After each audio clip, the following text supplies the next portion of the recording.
Troisième vidéo consacrée au chapitre sur le travail et la technique. On va aborder la deuxième grande partie du cours, après avoir vu ensemble l'introduction et la première partie. L'idée principale qui est défendue donc, dans cette deuxième grande partie du cours, c'est de dire que le travail est aussi un asservissement, une forme d'esclavage consenti. Donc certains philosophes sont allés assez loin dans la critique du travail et de la technique, ou du moins de ce qu'est devenu le travail et la technique, avec en premier la lutte des classes. On va évidemment passer par Karl Marx, philosophe majeur, tout le monde connaît son nom. On sait aussi que politiquement, eh bien, Karl Marx, c'est le grand fondateur du communisme à travers le monde. Alors, évidemment, le programme de philosophie ne veut pas faire du prosélytisme vis-à-vis du communisme.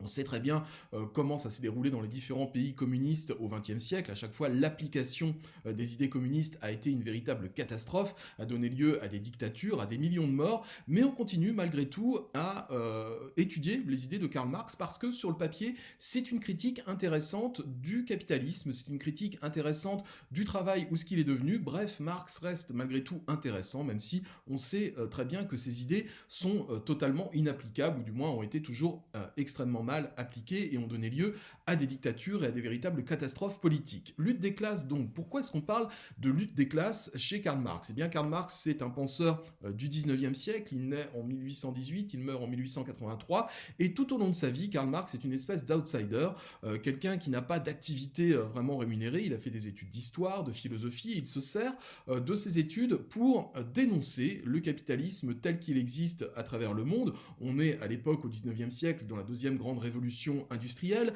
donc la technique, la technologie sont partout, prennent un essor énorme, et Karl Marx voit la société peu à peu se dégrader en une lutte des classes entre les travailleurs, ceux qu'il va appeler les prolétaires, ceux qui n'ont pas beaucoup d'argent, ou même extrêmement peu d'argent, pas de droit du travail, à l'époque le droit du travail n'existe pas, et puis de l'autre côté, le patronat, les actionnaires, qui eux tirent les bénéfices des usines, tirent les bénéfices des différentes entreprises, mais sans faire partie du travail lui-même. Alors, ce que je peux vous conseiller pour aborder les idées de Karl Marx d'une façon peut-être un peu divertissante et artistique, je peux vous renvoyer au film, un film extrêmement connu de Charlie Chaplin qui s'appelle Les Temps modernes. Les Temps modernes, c'est un film, alors vous pouvez le trouver sur YouTube, et regardez attentivement surtout la première partie du film Les Temps modernes, la première demi-heure où on voit un ouvrier, ce petit personnage de Charlot, là, avec sa petite moustache, qui est employé dans une usine, qui, à longueur de journée, fait un travail qui est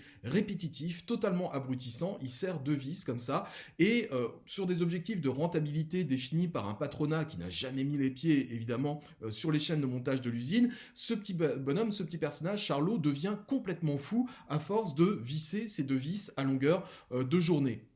Et là, il y a une critique, évidemment, du capitalisme, il y a une critique de la volonté de rentabilité extrême et du fait de dégager sans arrêt des profits depuis les usines. Et d'ailleurs, il y a un moment du film qui est extrêmement emblématique et qui était resté très célèbre, hein, c'est une des images les plus célèbres de l'histoire du cinéma. On voit Charlie Chaplin, tout d'un coup, qui est devenu fou et qui rentre lui-même dans la machine, c'est-à-dire qu'il est coincé sur son tapis et il se met à faire partie des rouages de la machine. Il est avalé par la machine, l'homme est devenu un élément de la machine, hein, c'est l'idée qui est sous-tendue par cette image de Charlot qui est à l'intérieur de la machine, qui dit un engrenage, un rouage de la machine, et c'est tout à fait fidèle aux idées de Karl Marx, selon lesquelles le capitalisme, ce n'est rien d'autre qu'une volonté de transformer les travailleurs en machines, en robots, en esclaves, qui n'ont plus aucune volonté, qui ne peuvent plus décider de rien, et qui sont simplement utilisés comme des pions sur l'échiquier. Lorsque Les Temps modernes, ce film, sort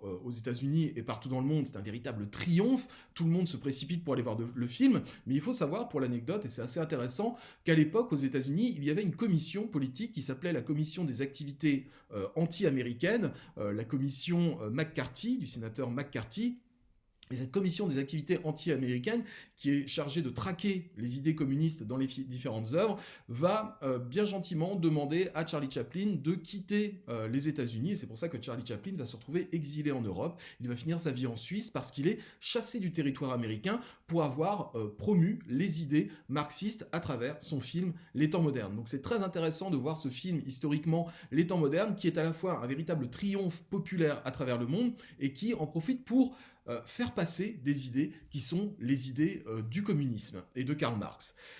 Donc, si on en vient à Karl Marx, je vous conseille très fortement donc de lire un autre texte de Karl Marx. On en a déjà lu un dans la partie précédente du cours. Il s'agit cette fois d'une attaque de Karl Marx contre ce qu'est devenu le travail dans le capitalisme. Ça s'appelle la division du travail dépossède l'homme de son travail. Il y a un concept très important dans ce texte, c'est le concept d'aliénation. L'aliénation, qu'est-ce que c'est?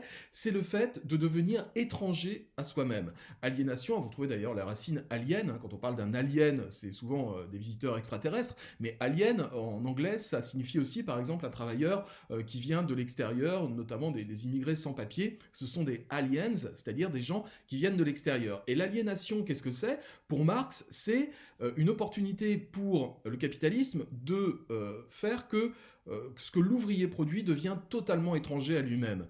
Et par conséquent, je deviens étranger à moi-même. Je vous donne un simple exemple. Aujourd'hui, quand vous voyez dans le sud-est asiatique des gamins de 10-12 ans qui sont dans des usines à longueur de journée et qui fabriquent par exemple des paires de baskets Nike, une paire de baskets Nike vendue sur le marché européen va valoir 130-150 euros. Le gamin qui fabrique ces baskets, donc qui est à l'origine de la production de la basket en question, lui va gagner 2-3 dollars par jour. Il ne pourra jamais se payer ce qu'il a produit. Ça, c'est une des gangrènes du capitalisme, c'est-à-dire que l'ouvrier lui-même ne peut pas se payer ce qu'il produit. Donc le produit de son propre travail, de ce qui vient de son propre corps, est étranger à lui-même. Et finalement, le travailleur, à force d'être transformé en robot, en machine, en rouage de la machine, devient lui aussi étranger à lui-même. Ce processus de l'aliénation est extrêmement important si on veut comprendre la critique du capitalisme et la critique de ce qu'est devenu le travail selon Marx. Pour Marx,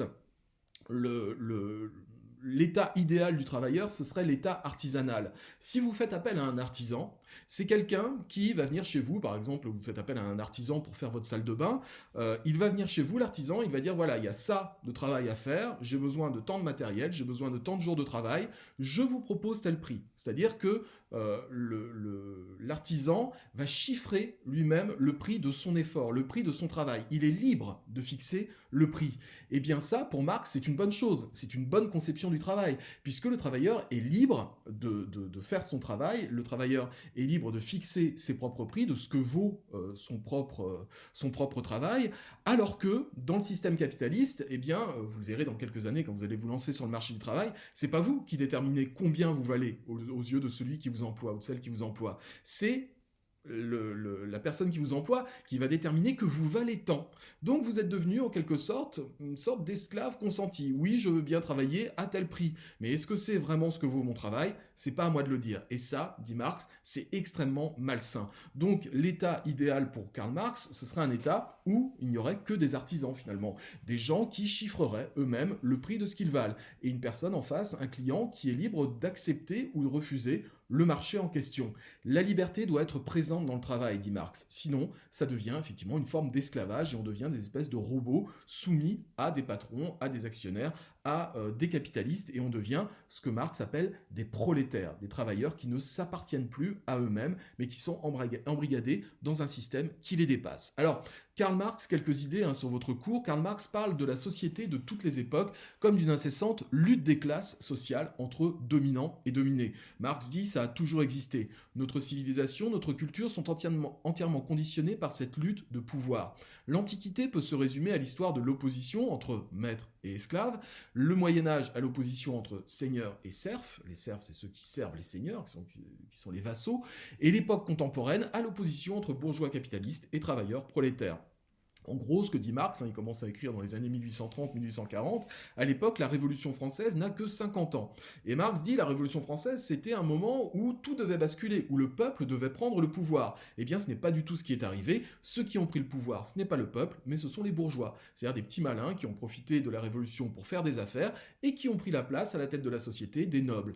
Mais la situation est exactement la même que celle de l'Ancien Régime, où vous aviez les nobles qui dictaient leur volonté et les travailleurs qui n'avaient qu'à appliquer les choses. Aujourd'hui, ce n'est plus noble contre tiers-état, c'est bourgeois contre prolétaires, les gens qui sont asservis à leur travail. Le travailleur vend au capitaliste sa force de travail, ce que je vous ai expliqué tout à l'heure, c'est-à-dire son propre corps, ses capacités, son esprit. Et pourtant, il est exclu du processus. C'est au capitaliste, patron et actionnaire, qu'appartiennent les moyens de production. Le travailleur n'a plus qu'un statut de marchandise. Il est échangé comme une machine ou comme un outil, précarisé et réduit au rang d'objet productif. Aujourd'hui, si Marx revenait et qu'il voyait le statut des travailleurs qui sont les travailleurs intérimaires, il dirait bah, c'est exactement ça, un travailleur intérimaire, c'est quelqu'un qu'on envoie sur une mission, et puis 15 jours après, on va l'envoyer sur une autre mission. Bref, ce sont des gens qui sont interchangeables et qui sont à la solde de la production du profit capitaliste.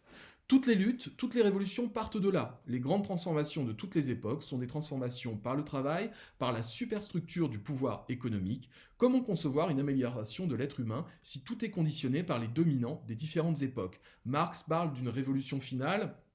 C'est la lutte finale, c'est de là que ça vient. Révolution finale, donc c'est-à-dire que pour Marx, évidemment, les capitalistes sont de moins en moins nombreux et ont de plus en plus d'argent, c'est ce qui se vérifie aujourd'hui. Au sommet de la pyramide, vous avez à peu près 100 personnes qui détiennent la moitié des richesses de la planète, et puis tout en bas, des milliards de personnes qui détiennent l'autre moitié des richesses de la planète.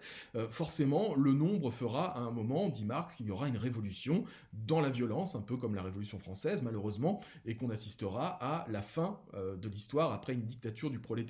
Bref, en tout cas, pour Marx, la révolution est inéluctable et inévitable, où les prolétaires prendraient le pouvoir par la force avant que l'humanité connaisse une période de paix perpétuelle appelée fin de l'histoire. C'est-à-dire qu'il n'y aura plus de classe sociale, il n'y aura plus de lutte. Alors évidemment, c'est une vision un peu bisounours des choses, hein, selon Karl Marx, puisque on a bien vu ce qui s'est passé dans la période soviétique.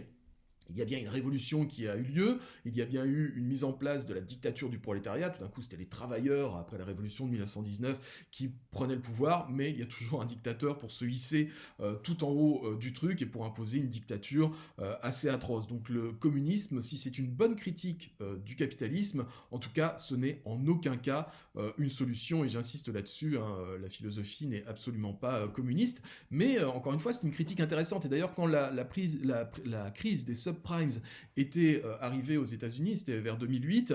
Il y a un grand quotidien économique qui s'appelle Financial Times en Angleterre, qui est vraiment pas réputé pour être à gauche et pour être communiste, qui avait titré en pleine page « Marx was right ». Marx avait raison, c'est-à-dire que la crise des subprimes, c'est un moment de l'histoire où le capitalisme a fini par s'effondrer sur lui-même, et c'est un petit peu ce qu'avait prévu Marx. Alors qu'est-ce qui va se passer dans l'économie dans les années qui viennent? Vous avez aussi la crise des gilets jaunes, par exemple, hein, qui est très importante, qui a été atténuée par le virus, mais ça ne demande qu'à repartir.